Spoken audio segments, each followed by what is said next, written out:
የማዳጋስካር ቀውስና ቀጣዩ የፕሬዝዳንቱ ጣፋንታ።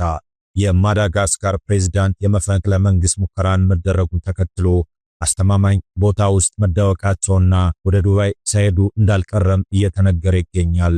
የማዳጋስካር ፕሬዝዳንት አንድሪ ራጆኤሊ በሕይወታቸው ላይ የግድያ ሙከራ ከተደረገባቸው በኋላ አስተማማኝ ቦታ ውስጥ እንደሚጠለሉም ተናግረው የነበረ ሲሆን ይህ ለሳምንታት የዘለቀው የተቃውሞ ሰልፍም ፕሬዝዳንቱ ከስልጣናቸው እንዲለቁ በብርቱ የሚጠይቅ ተቃውሞ እንደሆነም ነው እየተነገረ የሚገኘው።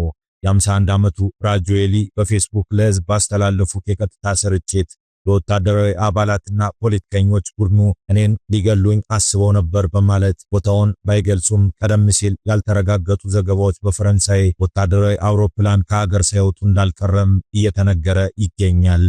ፕሬዝዳንቱን ከስልጣን ለማባረርና መንበረ ስልጣኑን ህዝብ ለሚፈልገው በህዝብ ለሚመረጥ አስተዳደር ለመተካት በዋናነት በወጣት ተቃዋሚዎች የተመራ ቀናትን የተሻገረ ህዝባዊ ተቃውሞ መቀስቀሱ የዓለምን ቀልብ የሳበ ሰሞነኛ ጉዳይ ሆኗል።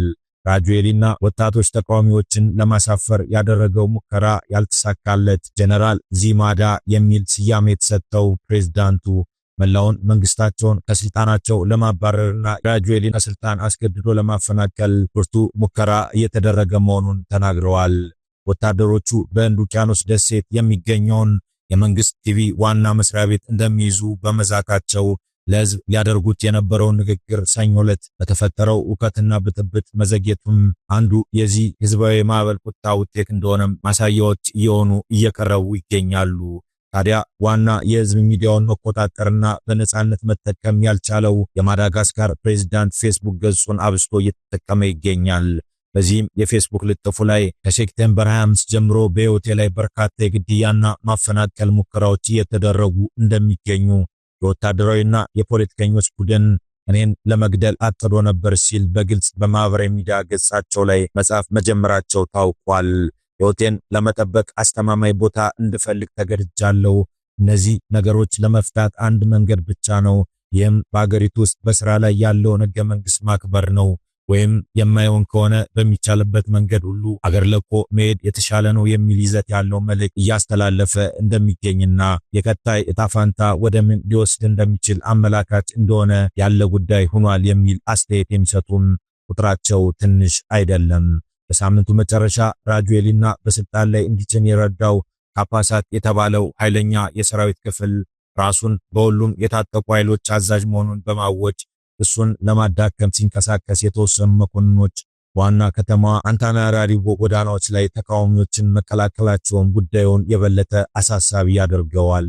ሰኞ ዕለት ከተካሄደው የወታደራዊ አዛዦች ስብሰባ በኋላ በካፓሳት የተቋቋመው አዲሱ የጦር ኃይል ዋና አዛዥ ጀነራል ዲሞስተን ፕላኮስ የጸጥታ ኃይሎች በደሴቱ ሀገር ውስጥ ጸጥታን ለማስጠበቅ በጋራ እየሰሩ መሆናቸውን ለህዝቡ ያረጋገጡ ሲሆን ሰኞ ማምሻውን ጀነራሉ በመንግስት ቲቪ ዋና መስሪያ ቤት ቀውሱን ለመፍታት ሲሞክሩ እንደነበር የፕሬዝዳንቱ መግለጫ አስታውቋል።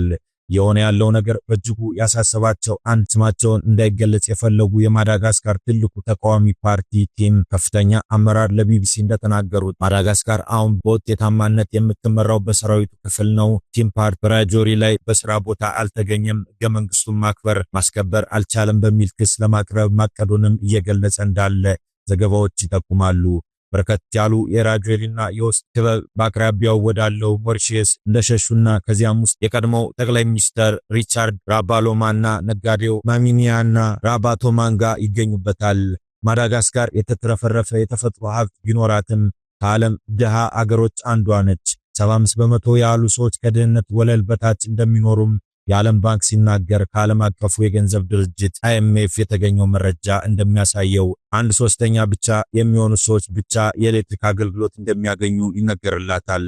ለተቃውሞ መጀመር ቀጥተኛና ዋና ምክንያት የሆነው በተደጋጋሚ የውሃና የመብራት መቆራረጥ በመከሰቱ ሲሆን ከዚህም ውጭ በራጆኤሊና መንግስት በከፍተኛ የስራ አጥነት በሙስናና በኑሮ ውድነት ቀውስም ሌላኛውና ወሳኙ ጉዳይ እንደሆነ የተነሳው ህዝባዊ አመጽና አንዳንድ የተቃዋሚ የፖለቲካ ፓርቲዎች በስፋት ያንጸባረቁት ይገኛሉ። ታዲያ ለሰው ህይወትና ንብረት መውደም ምክንያት የሚሆኑት እንደዚህ አይነት ህዝባዊ አመጾችና መፈንቅለ መንግስት ሙከራዎች ማዳጋስካርንም ዋጋ አስከፍሏል። በተቃውሞ የመጀመሪያዎቹ ጥቂት ቀናት ቢያንስ 22 ሰዎች መገደላቸውና ከመቶ በላይ መቁሰላቸውን የሚወጡት ሪፖርቶችና የዓይን እማኞች እየገለጹ ሲሆን ቁጥሩም ከዚህ ከፍ ሊል እንደሚችል እየተነገረ ይገኛል። የጸጥታ ፖሊሶች በተቃዋሚዎች ላይ በቀጥታ ጥይት መተኮሳቸውን በመግለጽ በአንድ አጋጣሚ አዲስ የተወለደ ሕፃን በአስለቃሽ ጭስ ከተጋለጠ በኋላ በጢስ ምክንያት መተንፈስ ስላቃተው ሕይወቱ እንዳለፈም ይናገራሉ። ማዳጋስካር እንደ አውሮፓውያን አቆጣጠር በ1960 ነፃነቷን ካገኘች በኋላ በበርካታ ህዝባዊ አመጾች ስትናጥ ቆይታለች። በ2009 የተካሄደውን ህዝባዊ ተቃውሞ ጨምሮ የወቅቱ ፕሬዝዳንት ማርክ ራባሎማና ከስልጣን እንዲወርዱ ያደረጋቸው ክስተት የነበረ ሲሆን በወቅቱም ራጆሊና ወደ ቢሮው ሲገቡ እንዲታዩና መንበረ ስልጣኑን ከዛ ዕለት ጀምሮ እንዳደላደለ ታሪክ ወደ ኋላ ይነግረናል። ገና በ34 ዓመቱ ራጆሊና የአፍሪካ ታናሽ መሪ የነበረው ሲሆን ከሽግግር መንግስቱ ጀምሮ እስካሁን ድረስ ከ11 ዓመት በላይ በስልጣን ላይ የቆየና ብዙ ጉዳዮችን ያስተናገደ መሪ እንደነበረም አሁንም ታሪክ ወደ ኋላ ይነግረናል። ራጆሊና በሀብት ውስጥ የተወለደ ሲሆን ወደ ፖለቲካው ከመግባቱ በፊት በስራ ፈጠራ የስራ መስኮች ላይ ይሳተፍ እንደነበረና በተለይም በመንገድ ላይ ራዲዮ ጣቢያና የማስታወቂያ ስራዎችን በመስራትና ከፍ ሲልም ኩባንያ አቋቁሞ እንደነበረም ይነገራል። ሆኖም ግን አሁን በህዝቡ ዘንድ በቃ የተባለ ይመስላል። ከ11 ዓመት በላይ የስልጣን ቆይታ በኋላ ማዳጋስካር ሰፋፊ ጎዳናዎቿ በመፈንቅለ መንግስት ህዝባዊ ቁጣና ማዕበል እየታመሰች ትገኛለች። በቀጣይ ምን ነገሮች ሊከሰቱ ይችላሉ የሚለውን ትንታኔ ዘገባችን ተከታትሎ ይዞላችሁ የሚቀርበው ርዕሰ ጉዳይ ይሆናል። ለዛሬው በዚህ ጨረስን። ሰላም ለምድራችን ይሁን።